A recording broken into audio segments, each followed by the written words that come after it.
మన బ్రతుకులు బాగుండాలి అంటే ఆలోచనలు మంచిగా ఉండాలి. ఏ ఆలోచన ఉండండి? మంచి కొన్నిసార్లు మనల్ని చెడ్డ ఆలోచనలు ఏం చేస్తాయంటే డిస్టర్బ్ చేస్తూ ఉంటాయి. ఈ చెడ్డ ఆలోచనలను డిస్టర్బ్ చేస్తుంటే ఆ ఆలోచన నుంచి బయటకు రావటానికి ఎవరి మీద దృష్టిని కేంద్రీకరించాలి?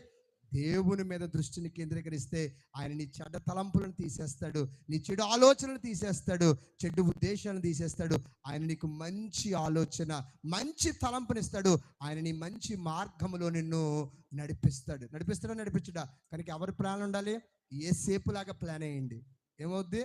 యోసేపులాగా ప్లాన్ అయ్యండి. అహితోపెల్లాగా వద్దు. నిన్ను నన్ను ఆయన దగ్గరికి రప్పించుకోవడానికి ఎవరు ప్లాన్ వేశారండి?